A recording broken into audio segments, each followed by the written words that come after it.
Assalamualaikum siswa-siswi SMP Islam Al-Madinah. Semoga kalian semua dalam keadaan sehat walafiat. Kembali lagi bersama saya Dianika Afrinda Pratiwi pada mata pelajaran PPKN. Untuk hari ini kita akan membahas materi mengenai pembukaan Undang-Undang Dasar Negara Republik Indonesia tahun 1945. Nah, langsung saja kita akan membahas mengenai pembukaan Undang-Undang Dasar Negara Republik Indonesia tahun 1945. Nah, pembukaan Undang-Undang Dasar Negara Republik Indonesia tahun 1945 ini merupakan inti atau kristalisasi dan pikiran atau gagasan dari pendiri negara atau biasa disebut dengan Founding Fathers. Nah, pembukaan Undang-Undang Dasar Negara Republik Indonesia tahun 1945 merupakan bagian dari Undang-Undang Dasar Republik Indonesia tahun 1945 yang tidak dapat diubah. Undang-Undang Negara Republik Indonesia tahun 1945 ini ditetapkan pada tanggal 18 Agustus 1945.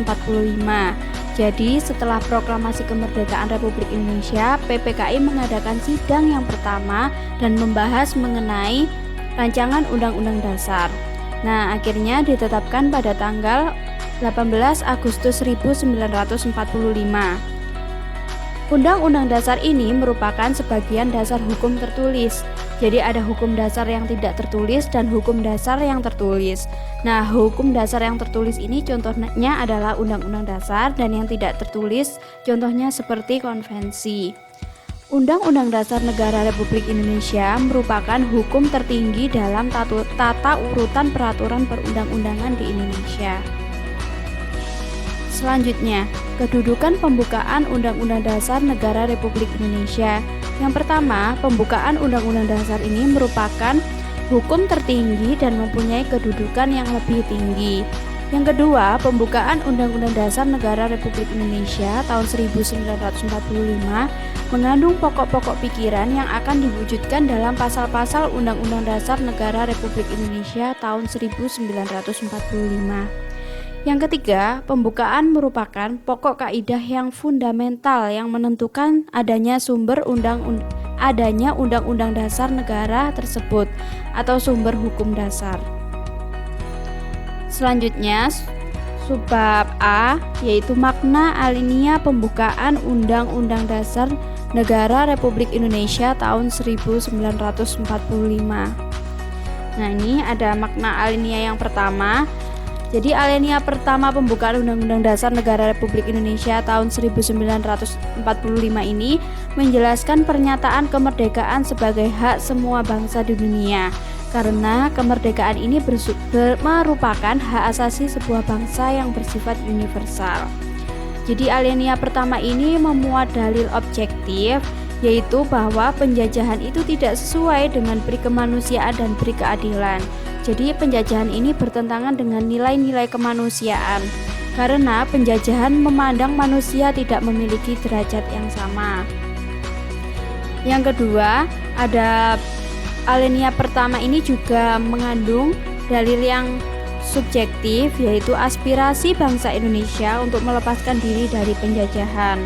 Jadi Indonesia ini mendukung kemerdekaan bagi setiap bangsa untuk berdiri sendiri. Hal tersebut sekaligus sebagai pernyataan penghormatan terhadap hak asasi manusia. Selanjutnya, makna alinea kedua yaitu perjuangan bangsa Indonesia yang telah mencapai tingkat yang menentukan. Yang kedua, momentum yang telah dicapai harus dimanfaatkan untuk menyatakan kemerdekaan. Yang ketiga, kemerdekaan harus diisi dengan mewujudkan negara Indonesia yang merdeka, bersatu, berdaulat, adil, dan makmur. Yang keempat, kemerdekaan yang dicapai oleh bangsa Indonesia merupakan hasil perjuangan pergerakan melawan penjajah. Jadi alinea kedua ini menjelaskan bahwa kemerdekaan sebagai cita-cita bangsa ini telah sampai pada saat yang menentukan. Perjuangan bangsa Indonesia dalam merebut kemerdekaan. Hal ini berarti timbulnya kesadaran bahwa kemerdekaan dan keadaan sekarang tidak dapat dipisahkan dari keadaan sebelumnya. Kemerdekaan yang diraih merupakan perjuangan para pendahulu bangsa Indonesia. Jadi mereka ini telah berjuang dengan mengorbankan jiwa dan raga demi kemerdekaan bangsa dan negara. Makna alinea ketiga yaitu pengukuhan dari proklamasi yang luhur. Motivasi yang kedua ada motivasi spiritual, mewujudkan sikap dan keyakinan bangsa Indonesia terhadap Tuhan Yang Maha Esa. Yang ketiga, mempertegas pengakuan dan kepercayaan bangsa Indonesia terhadap Tuhan Yang Maha Esa. Dan yang terakhir, keinginan yang didambakan oleh segenap bangsa Indonesia terhadap suatu kehidupan yang berkesinambungan antara kehidupan material dan spiritual serta kehidupan di dunia maupun di akhirat. Jadi alinea ketiga pembukaan Undang-Undang Dasar Negara Republik Indonesia tahun 1945 bukan saja menegaskan apa yang menjadi motivasi real dan material bangsa Indonesia untuk menyatakan kemerdekaannya, tetapi juga menjadi keyakinan menjadi spiritualnya, bahwa maksud dan tujuannya menyatakan kemerdekaannya adalah atas berkat rahmat Allah yang Maha Kuasa. Selanjutnya, makna alinea keempat yaitu tujuan negara. Yang pertama, tujuan negara yang akan diwujudkan oleh pemerintahan negara. Yang kedua, ketentuan diadakannya Undang-Undang Dasar. Yang ketiga, bentuk negara yaitu bentuk republik yang berkedaulatan rakyat. Dan yang terakhir ada dasar negara yaitu Pancasila.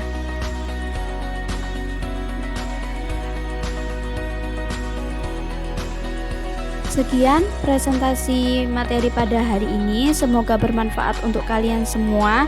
Saya akhiri. Wassalamualaikum warahmatullahi wabarakatuh.